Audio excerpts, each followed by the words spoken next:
trop. Je suis tellement occupée dans mon milieu que des fois, j'ai pas assez de temps pour donner la place à ma famille. J'entretiens beaucoup mes relations d'amitié, que j'ai peut-être négligé un bout.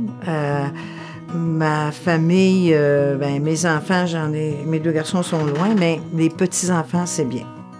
Moi, je suis impliquée dans mon milieu, oui. J'ai toujours été une militante depuis l'âge de 17 ans.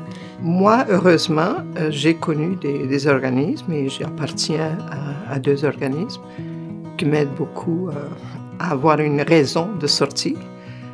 Parce que c'est ça qui arrive, c'est que quand tu n'as pas de raison véritable pour sortir, et parce que tu as mal, ou parce que tu n'as pas d'argent pour aller ailleurs, tu restes enfermé.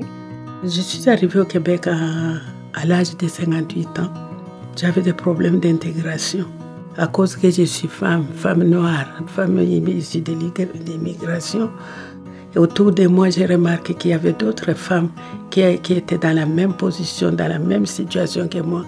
Et j'ai osé dire que je vais créer un organisme pour nous prendre en charge, favoriser l'intégration des femmes âgées de 50 ans et plus à la société d'accueil. Je suis sur 3 conseils d'administration de groupes communautaires, dont un centre de femmes. J'ai travaillé fréquemment ici avec l'Écho des femmes, mais habituellement plus comme contractuelle que comme participante. Je travaillais à temps partiel. J'ai pris ma retraite le 8 mars, date symbolique. Moi, je suis responsable du comité des femmes aînées à la Fédération des femmes du Québec depuis 2008. Et je fais ça bénévolement. Je fais partie de l'Écho des femmes depuis 3 ans.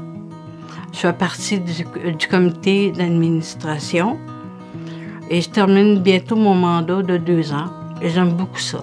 J'appartiens à 2 centres, l'Écho des femmes, où je suis aussi dans le CA. Je suis impliquée au niveau communautaire chez nous, par exemple dans des associations, les associations locales, une qui entoure la petite enfance. Alors que pour nous, c'est un lien naturel, les aînés avec les plus petits, la petite enfance. Je suis impliquée dans l'Association des femmes autochtones, ça va de soi, ça, au niveau local, mais aussi à l'extérieur. Beaucoup impliquée dans la marche mondiale qui a eu lieu l'année dernière, déjà en 2015. La prochaine sera en 2020.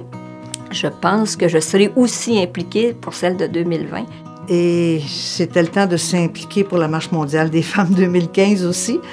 Alors, ça vient de se terminer en octobre, puis là, décembre, on se rassoit. Bon, qu'est-ce qu'on fait le 8 mars cette année?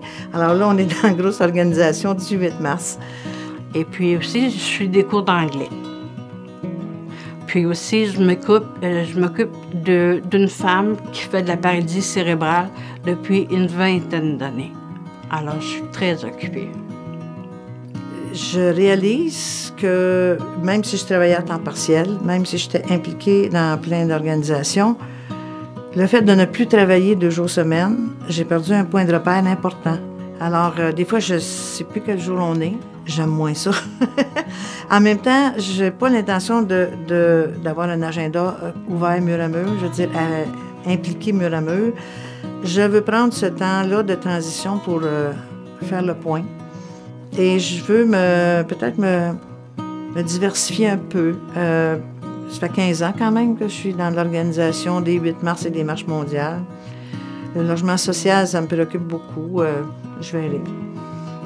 Je chante, je fais de la photo, j'adore nager, je marche, j'aime aller dans le bois, j'aime vivre, quoi. Et c'est absolument essentiel que justement on s'implique, qu'on fasse du bénévolat, qu'on aille chanter, qu'on aille créer des choses quelque part, ça nous aide à rester plus jeunes.